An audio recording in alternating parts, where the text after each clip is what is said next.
guys, welcome to the video, and this is going to be a bit of a chat session rather than anything physically hobby related, but I want to talk about the difference between, I guess, campaign events and tournament events.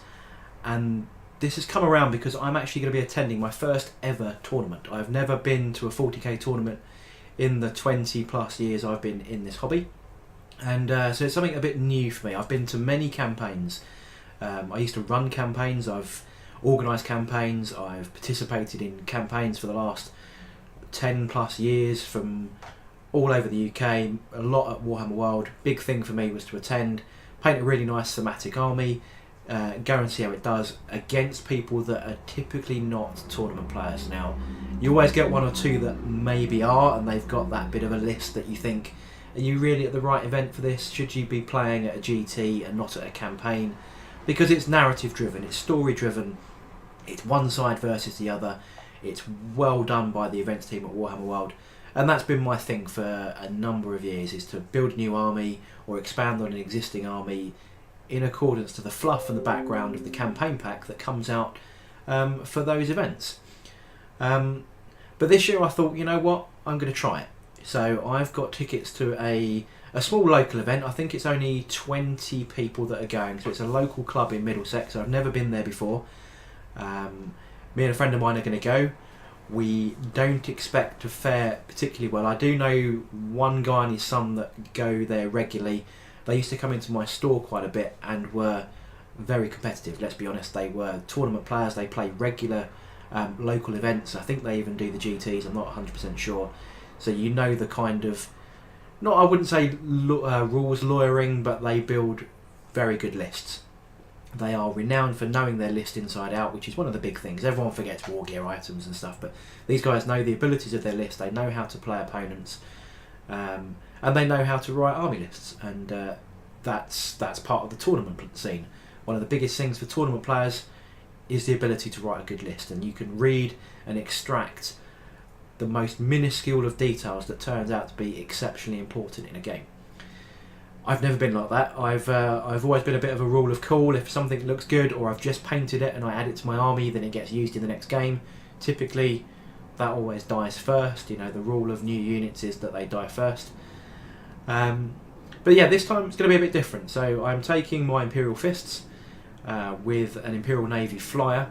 So that gives me 2 detachments. I get a battalion detachment and an air wing detachment, so I'll be rocking with 7 command points. And what I've gone with at the moment, because there's a new FAQ, a new chapter approved coming out at Christmas, that's going to alter the way that first turn happens. So if you haven't read about that, at the moment, first turn, whoever deploys first gets first turn, apart from if you steal the initiative. So you've got an 84% chance of going first. And at the moment, that I think is unbalancing a lot of games. If you have this alpha strike type of scenario where you've got some really good guns and you've got some really good units that can deal a lot of damage in one turn, almost guaranteed, so with lots of captain rerolls or special abilities or whatever, and you can deal critical damage to an enemy army, and you can say knock out 500, 600, 700 points in turn 1. Suddenly you're facing a 1300 point army back at you against your 2k, and that's been one of the big things of 8th edition so far, is this first turn thing. So I've been reading, I've been obviously swatting up on what's good.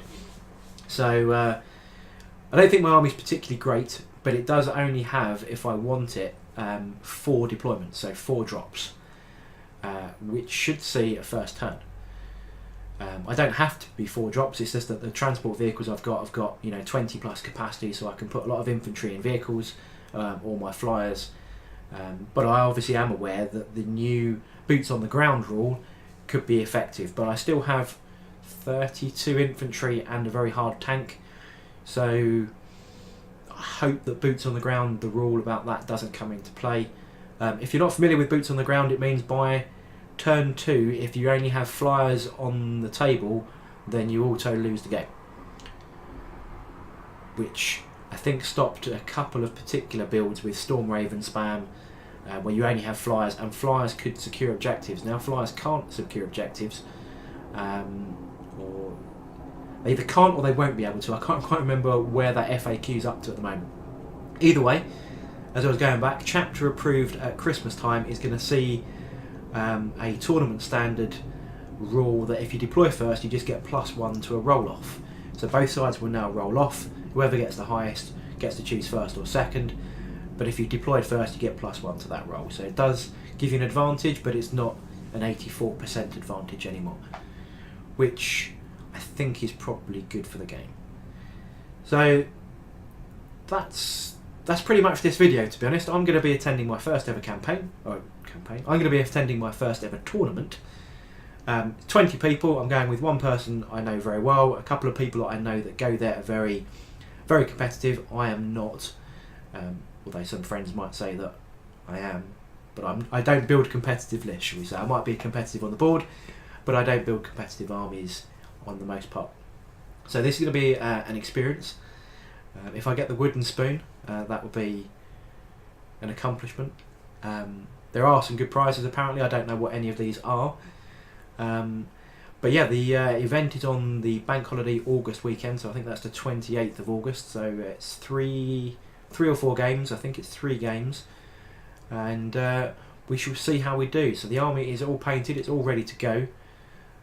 It will be featuring on a battle report when I finished editing it. So I have actually used it once, and one of those units in the army I've never used before until that battle report. So trying to remember its rules is a bit interesting.